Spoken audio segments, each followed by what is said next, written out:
Friends, workout के बाद 7 ऐसे काम जो आपको कभी नहीं करने चाहिए और जिन्हें करने की वजह से आपकी बॉडी की ग्रोथ पर बहुत ज्यादा बुरा असर पड़ता है। और यही 7 बातें आज की वीडियो में हम आपको बताएंगे, क्योंकि ये तो आपको पता ही होगा कि वर्कआउट करते हुए आप अपने मसल सेल्स को डैमेज कर देते हैं और फिर वर्कआउट करने के बाद मसल टिश्यूज रिपेयर और रीबिल्ड प्रोसेस शुरू होता है ताकि आपके मसल्स ठीक हो सकें। और रिपेयर और रीबिल्ड की ये प्रोसेस अगर सही से हो जाती है तो इससे आपके मसल्स की ग्रोथ होती है। पर अगर आपके मसल टिश्यूज डैमेज होने के बाद सही से रिपेयर और रीबिल्ड नहीं हो पाते, तब आपकी बॉडी में मसल मास नहीं बढ़ता और बहुत सी बार तो मसल मास कम होने लगता है। इसीलिए आप वर्कआउट के बाद दिन में जो भी करते हैं वो काफी इंपॉर्टेंट होता है आपकी मसल ग्रोथ के लिए और फैट कम करने के लिए। और इसीलिए आज की वीडियो में हम आपको वर्कआउट के बाद की जाने वाली 7 ऐसी गलतियों के बारे में बताएंगे जिन्हें करने की वजह से आपकी मसल ग्रोथ नहीं होती है। तो गलती नंबर 1 है कि आप लोगों को ये लगता है कि वर्कआउट के बाद काफी टाइम तक किसी भी तरह का न्यूट्रिशन आपको अपनी बॉडी को नहीं देना है। तो ये काफी बड़ी गलती है उन लोगों के लिए जो ये सोचते हैं कि हम अपने पूरे दिन में जो मील फॉलो करते हैं हमें सिर्फ उसकी ही जरूरत है। लेकिन ऐसा नहीं है, आपको वर्कआउट के बाद भी प्रोटीन शेक या फिर किसी दूसरी चीजों से प्रोटीन लेने की काफी जरूरत होती है, क्योंकि जब आप वर्कआउट करके अपने मसल के टिश्यूज को डैमेज कर देते हैं तब दोबारा से रीबिल्ड होने के लिए आपकी बॉडी को प्रोटीन की जरूरत होती है। फ्रेंड्स, स्टडीज से पता चलता है कि वर्कआउट के बाद 1 घंटे के अंदर अंदर अगर आप प्रोटीन लेते हैं तो ये आपकी बॉडी के लिए ज्यादा फायदेमंद होता है। और journal of strength and conditioning research से ये पता चलता है कि वर्कआउट के तुरंत बाद प्रोटीन लेने से बॉडी में ताकत और मसल ग्रोथ में काफी ज्यादा फायदे देखने को मिलते हैं। और भले ही आप पूरे दिन में कितनी भी मील फॉलो कर रहे हैं, पर आपको ये पता होना चाहिए कि जो दिन भर में आप प्रोटीन लेते हैं वो इसीलिए होता है क्योंकि आपके वर्कआउट के बाद आपके मसल सेल्स टूट जाते हैं और मसल सेल्स के टूटने से और फिर बाद में सही से रिपेयर ना होने से आपकी बॉडी में काफी ज्यादा नुकसान देखने को मिल सकते हैं। और फ्रेंड्स, बॉडी में नाइट्रोजन के लेवल को सही बनाए रखने के लिए भी प्रोटीन की काफी जरूरत होती है। इसीलिए आप प्रोटीन शेक से या फिर दूसरे प्रोटीन सोर्स से वर्कआउट के बाद 20 से 60 मिनट के अंदर प्रोटीन लेने की कोशिश जरूर करें। इससे काफी बेहतर रिजल्ट्स आपको अपनी बॉडी में देखने को मिलेंगे। और अगर आप ये सोच रहे हैं कि किस कंपनी का वे प्रोटीन आपको लेना चाहिए, तो आप डिस्क्रिप्शन में पड़ी लिंक्स को चेक कर सकते हैं और अपने लिए एक वे प्रोटीन ऑर्डर कर सकते हैं। गलती नंबर 2, जब आप वर्कआउट करते हैं और वर्कआउट के दौरान हैवी वेट लिफ्टिंग जैसे डेडलिफ्ट या स्क्वाट्स जैसी एक्सरसाइज को परफॉर्म करते हैं और फिर फौरन बाद में कुछ भारी काम जैसे कोई सोफा वगैरह उठाना या किसी भी भारी फिजिकल काम को आप करते हैं जिससे आपकी बॉडी पर लोड आ रहा हो, तो ऐसे काम भी आपको नहीं करने चाहिए, क्योंकि अगर आप ऐसा करते हैं तो आप बड़ी इंजरी का शिकार हो सकते हैं जिससे आपको काफी दिन बेड रेस्ट करना पड़ सकता है। इसीलिए ये बात सुनिश्चित करें कि जब आप डेडलिफ्ट और स्क्वाट्स जैसी वर्कआउट को परफॉर्म कर रहे हो तो उस दिन आप अपने काम से छुट्टी ले लें या फिर अपने वर्कआउट शेड्यूल को इस तरीके से प्लान करें कि स्क्वाट्स और डेडलिफ्ट करने के बाद आपको किसी भी तरह का कोई भारी काम ना करना पड़े और आप अपनी बॉडी को लंबे समय तक यानी 1 दिन तक का सही रेस्ट दे सकें। गलती नंबर 3, वर्कआउट के बाद ओवर ईटिंग करना यानी ज्यादा खाना खा लेना। तो आपको वर्कआउट के बाद ओवर ईटिंग नहीं करनी चाहिए, यानी कि ज्यादा खाना नहीं खाना चाहिए, क्योंकि वर्कआउट के दौरान आपकी बॉडी से काफी कैलोरीज खर्च होती हैं जिसकी वजह से आपको भूख लगने लगती है। और वर्कआउट करने के बाद आपकी बॉडी में मेटाबॉलिक रेट ज्यादा बढ़ जाता है और इसी वजह से आपको भूख काफी लगती है। और कुछ लोग वर्कआउट के बाद अजीब बहाना बनाते हैं कि उन्होंने पूरे दिन में कुछ भी नहीं खाया। उन्हें ऐसा लगता है कि सिर्फ वर्कआउट करके ही और हाई न्यूट्रिशन वाली डाइट को फॉलो करके ही उनकी बॉडी ग्रो हो जाएगी और उनकी बॉडी मस्कुलर बन जाएगी। तो ऐसा नहीं है।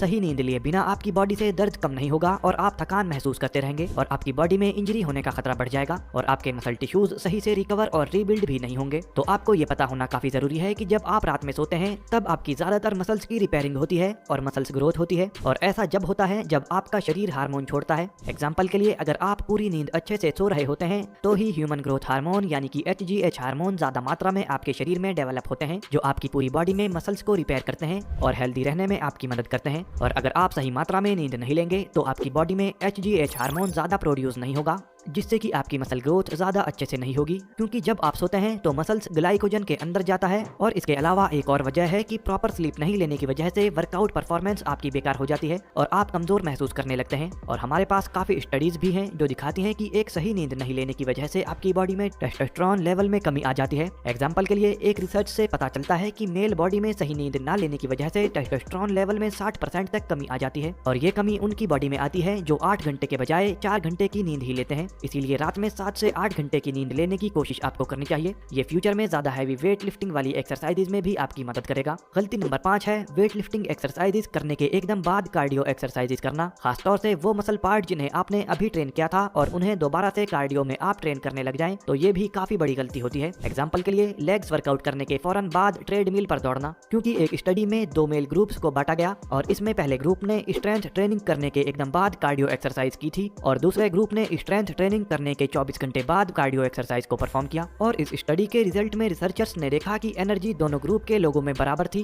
लेकिन वो ग्रुप जिसने स्ट्रेंथ ट्रेनिंग करने के 24 घंटे बाद कार्डियो एक्सरसाइज परफॉर्म की थी उन्होंने अपनी बॉडी में ज्यादा मसल ग्रोथ देखी और दूसरे ग्रुप की बॉडी में सिर्फ 5 से 12% ही मसल ग्रोथ देखी गई। इसके अलावा एक और स्टडी में साइंटिस्ट द्वारा यह देखा गया कि जो लोग स्ट्रेंथ ट्रेनिंग करने के फौरन बाद कार्डियो एक्सरसाइज परफॉर्म करते हैं उनकी बॉडी में 39% तक मसल ग्रोथ में कमी देखी जाती है, क्योंकि ये दोनों चीजें एक दूसरे से बिल्कुल अलग हैं। कार्डियो और स्ट्रेंथ ट्रेनिंग दोनों ही आपकी बॉडी को बेहतर बनाने की कोशिश करती हैं, लेकिन दोनों का तरीका बिल्कुल अलग है। कार्डियो एक्सरसाइज भी सामान्य रूप से mTOR के लेवल को बॉडी में कम करता है, जो कि बॉडी ग्रोथ के लिए एक इंपॉर्टेंट एंजाइम है, और ये एक साथ AMP के एंजाइम को बढ़ाता है, जो कि मसल की ग्रोथ को धीमा कर देता है। तो अगर आपका मेन गोल बॉडी में मसल्स ग्रोथ है तो कोशिश करें कि स्ट्रेंथ ट्रेनिंग करने के बाद कार्डियो वर्कआउट आप ना करें, और अगर आप ऐसा नहीं कर सकते तो आप अपर बॉडी के लिए स्ट्रेंथ ट्रेनिंग कर सकते हैं और 15 से 20 मिनट बाद लोअर बॉडी के लिए कार्डियो एक्सरसाइजेज आप कर सकते हैं। गलती नंबर 6, वर्कआउट के बाद अल्कोहल का इस्तेमाल करना। अल्कोहल मसल ग्रोथ के लिए बिल्कुल भी ठीक नहीं है और अल्कोहल की वजह से शरीर में फैट परसेंटेज भी बढ़ जाता है, पर अल्कोहल का इस्तेमाल वर्कआउट के बाद सबसे बुरा होता है। एग्जाम्पल के लिए एक स्टडी में ये देखा गया कि कुछ लोगों ने वर्कआउट के बाद प्रोटीन को दूध के साथ लिया और कुछ लोगों ने प्रोटीन को अल्कोहल के साथ इस्तेमाल किया। तो जिन लोगों ने अल्कोहल के साथ इस्तेमाल किया था उनकी बॉडी में प्रोटीन सिंथेसिस लेवल डाउन देखा गया, और कुछ स्टडीज में ये देखा गया कि अल्कोहल की वजह से मसल ग्रोथ और टेस्टोस्टेरोन लेवल पर भी बुरा असर पड़ा।